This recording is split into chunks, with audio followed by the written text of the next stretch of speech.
My name is Madeline Vaux. I'm 31, an architect, a preservationist, and apparently no longer considered a Vaux. It started with a funeral, my father's funeral, held at the Vaux estate, the same house where I learned to draw blueprints in the margins of his old engineering books. The same porch where I once spent nights helping him breathe through an oxygen mask, where I spoon-fed him soup when his hands shook too much to hold the bowl. But on the day we laid him to rest, there was no photo of me in the slideshow, no seat reserved for me in the family row, not even my name printed in the program. I wasn't just left out, I was erased.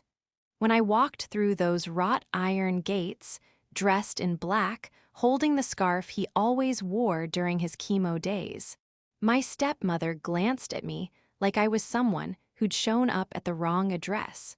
"Oh," she said flatly, "you came." She didn't hug me, didn't thank me, didn't ask how I'd managed to fly across the country last minute with a project deadline hanging over my head. No, instead, she handed me a tray of hors d'oeuvres. "Since you're already here, maybe help out in the kitchen. We're short on staff today." The audacity was what shocked me. It was the familiarity. Because this wasn't the first time they handed me a tray instead of a seat at the table.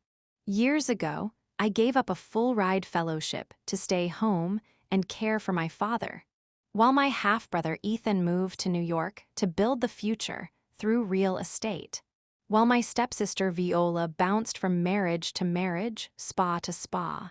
And me, I stayed, wiped blood from bathroom tiles, held his hand through the morphine highs and memory lows. 6 years of my 20s. No salary, no recognition. No thank you in his eulogy. I sat in the back pew of the private chapel, not with family, with staff. That's when I felt a tap on my shoulder. A quiet voice whispered, "You shouldn't be here." I turned. It was Anthony, the family lawyer, and once the boy I almost married. His jaw was tight, his voice lower than I'd ever heard it. "They changed the will, Maddie. After your dad passed, you're not listed anymore." I didn't cry, didn't scream. I just nodded and opened my purse. Inside was a velvet pouch. Inside the pouch, a USB drive. It contained a video my father recorded 3 nights before he died, time-stamped, witnessed, notarized. In it, he looked straight at the camera and said, "If you're watching this, they've already tried to cut Maddie out. Don't let them. She's the only one who stayed." I zipped the pouch shut, looked back at Anthony, and whispered, "Let them think I came to serve the food. I'm here to serve the truth." Because I wasn't done, not by a long shot. They thought they buried the truth with my father. What they didn't know was that he buried a copy elsewhere, with me. Let me back up. It was a cold Tuesday night, 3 days before he passed. The morphine made him foggy, but he had one moment of clarity. A moment I'll never forget. He reached for my hand, gripped it tight, and said, "They're circling already. Ethan's been asking about my shares. Viola's whispering to the nurse when she thinks I'm asleep." He coughed, then looked me dead in the eye. "Promise me something, Maddie. If they try to erase you, don't fight them. Outlast them. Keep your receipts, keep everything, but never stoop to their level." And then he did something none of them expected. He pulled out a small wooden box from under his bed. Inside, a hand-signed letter, a video message, and a revised will, notarized, stamped, and dated. It named me, and only me, as the heir of the Vaux Lakehouse, the family trust, and 47% of the company shares. "I know they'll try to fight it," he said. "That's why I had Anthony file the original with the probate court last week. Your job now is to stay quiet until the room is loud enough." He smiled, tired, proud. I kissed his forehead, tucked the box back in, and left the room. That was the last time we spoke. After the funeral, the family invited me to join them for the formal reading of the will, not because they respected me, but because they thought I'd finally understand my place. They wanted to see the look on my face as I was erased. The table was long, mahogany, taller than my dignity. Ethan sat at the head like he already owned the air in the room. Viola flipped through a spa brochure like it was already paid for. The lawyer, one hired by them, not Anthony, cleared his throat. As per the most recent amendment of Mr. Gregory Vaux, S. Will, dated 2 weeks before his death, I already knew what was coming. The new will, the forgery, signed while my father was in and out of morphine. The Vaux Lakehouse is to be transferred to Mr. Ethan Vaux. The family trust shall be administered jointly by Ethan and Viola. And to Madeline, a token of appreciation. A framed blueprint of the original estate to honor her devotion. I didn't speak, didn't blink. I simply leaned forward and asked one question. Would the court accept a will dated later than that one, filed with the registrar under witness and seal? Silence, then confusion, then panic. I reached into my bag, removed a sealed envelope, and slid it across the table. Anthony, my father's real lawyer, entered from the side door. Madeline's file was submitted to the probate court 3 weeks ago, he said, voice cool as glass. Signed, verified, with a video testimony. Ethan stood. That's not possible. That's not real. You're bluffing. Anthony turned on the screen, and there he was, my father, alive, sharp, speaking straight into the camera. If you're watching this, my children have betrayed my wishes. This revised will reflects my final decision. If they try to discredit my daughter, then let them see what discredit really looks like. And then, he named me as sole beneficiary of the Vaux Lakehouse, majority voting rights, and keeper of the family design archive. Ethan's mouth opened, then closed. Viola dropped her brochure. My stepmother turned pale. No one said a word, because there was nothing left to say. But I wasn't done. I stood up. If anyone would like to contest this, I said, pulling out a second document, perhaps you'd like to explain this list of transactions first. $80,000 withdrawn from Dad's medical account. A real estate deal made in his name the day he was in hospice care. Their silence wasn't guilt, it was fear, because they knew. I wasn't bluffing, I was just getting started. They tried to end the story at his funeral. But they forgot one thing. My father didn't raise a daughter to be buried under their silence. 3 days after the will reveal, my stepmother threw a second ceremony. A celebration of life, she called it. More like a celebration of inheritance. Everyone was there. All the relatives who never visited when he was sick. The business partners who stopped calling when he stepped down.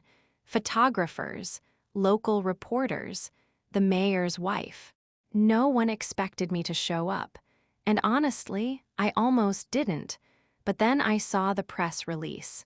Ethan quoted as the future of the Vaux legacy. Viola described as custodian of the family estate. My name omitted. Again, that's when I called Anthony. We made some arrangements. I walked into the wake exactly at 4:00 p.m. The hour my father used to have tea on the porch and sketch new design ideas. The room was full of fake tears and real pearls. Crystal glasses clinked. Sympathy smiles gleamed until they saw me. Ethan's eyes narrowed. Viola whispered something to our cousin and laughed. Well, well, she smirked. Did someone get lost on her way to the kitchen? I didn't reply. Instead, I walked to the stage, tapped the mic. Silence. Before we raise a toast to my father's legacy, I began. There's something you should all see. I turned to the AV technician who'd already been prepped. The lights dimmed. A projector hummed to life. On screen, my father, in his study, looking directly into the camera. "If you're watching this," he began, "it means they tried to erase her again. So let's be clear, Madeline is the legacy." Gasps echoed, chairs shifted, the champagne didn't flow anymore. She stayed when no one else did. She built my final projects. She documented every piece of history this family tried to forget. To Ethan and Viola, he continued, "You have my love but not my trust, not anymore. And to my wife, you once promised to protect her as your own. Instead, you pushed her out the door the moment my hands got weak." The screen faded to black. No music followed, just stunned silence. I stepped back up. My voice even. "The lakehouse is mine, the voting rights mine, the archives mine, and any attempt to challenge that will result in legal action already prepared and filed." Anthony handed out copies, stamped, signed, delivered. A murmur rippled through the room. Someone at the back stood up. Uncle Marcus, the only one who used to visit my father every Christmas. "I knew something was wrong," he said. "The girl who wiped his mouth when he couldn't speak was never just the maid." And just like that, the room turned, eyes shifted, power shifted. My stepmother clutched her pearls. Viola stormed out. Ethan froze, half a toast still in his hand. I turned to the press. "If you're going to quote someone about the Vaux legacy, make sure it's the one who stayed behind to build it." Cameras flashed. And in that moment, for the first time in years, I wasn't the forgotten daughter. I was the architect of truth. They didn't come after me with lawsuits. They came with brunch invitations, phone calls that started with, "Let's just talk," and ended with veiled threats wrapped in family guilt. "Maddie, let's be civil. We're still family. Do you really want to air all this out in public? Think about the Vaux name." Though I'd thought about it when I scrubbed blood from my father's bathroom floor, when I pawned my thesis laptop to afford his medication, when I worked overtime designing the Vaux Memorial Garden while they were vacationing in Capri. They wanted my silence. What they didn't realize was, silence had been my weapon all along. Now I was done being quiet. Viola was the first to fold. I sent her a summary of her offshore account, funded by assets siphoned from the family charity during Dad's final year. A 12-page audit, backed by bank records, prepared by the same accounting firm she once used to hide it. She called me at 2 a.m., sobbing. I didn't mean for it to go that far. It was Ethan's idea. I didn't reply, just emailed the same documents to the board of trustees. Then came Ethan. He tried to strong-arm me through the board of our father's company, filed a motion to freeze the estate until a mental health assessment of my father could be reviewed. Nice try. Too bad I had video footage of Ethan pressuring Dad to sign a new will, the one where my name disappeared. Dad was sedated, confused, repeating the same question 3 times. Ethan just kept pushing the pen into his hand. That video, already submitted to probate court, already backed up on 6 drives, already in the inbox of 2 major financial journalists. I texted Ethan one sentence, "Withdraw the motion, or I'll let the video speak." He withdrew, silently. Next came my stepmother. She offered me a deal. "Sign over the lakehouse. We'll transfer you a settlement. Quiet, clean." Your father would have wanted peace. I smiled. No, he wanted me to keep what he built. And unlike the rest of you, I didn't come here to trade history for a payout. Because they didn't get it. To them, the estate was money. To me, it was memory. The lake house wasn't a vacation home. It was the place I first held a pencil, where Dad and I would sketch on the deck under the stars, where I learned to fix plumbing and patience in the same summer. I didn't sell. I restored it, room by room, beam by beam. Original design blueprints, signed by Dad, etched into the walls. And on the fireplace mantel, a framed copy of the real will. Signed, sealed, unshakable. The press called it a poetic act of justice. But to me, it was simply this. I chose not to sign away what others would have sold in seconds. Because legacy isn't about inheritance. It's about honor. And I wasn't here to protect the Vaux name. I was here to redefine it. They thought I'd keep it as a trophy. The Vaux Lake House, inherited, untouchable, priceless. But to me, it was never a prize. It was a promise. My father once told me, a house is just walls, but a home remembers who kept the lights on when no one else stayed. And so I didn't just move in. I rebuilt. I peeled away every layer they tried to cover up. The designer wallpaper, the pretentious chandeliers, the faux Italian tiles they installed after Dad got sick. Underneath it all, I found the original bones. The wood Dad salvaged himself. The sketch lines on the baseboard from when I first learned how to draft. A door frame etched with my height year after year. I kept those. And then I opened the doors. Not to investors, not to collectors, but to students, specifically. Young women in architecture programs, most of them first gen, many of them invisible in the same way I once was. I called it the foundation room, a studio, a residency, a sanctuary for those who were always told to wait their turn while the mediocre moved ahead. One girl cried when she saw the drafting table, said it was the first time she'd been in a house where design felt sacred. Another whispered, I didn't know homes like this could belong to people like us. The press came again, this time not to chase scandal, but to document transformation. They asked, why not sell? You could have made millions. I answered simply, because this house is already paying in something far more valuable, dignity, direction, and legacy that doesn't skip the quiet ones.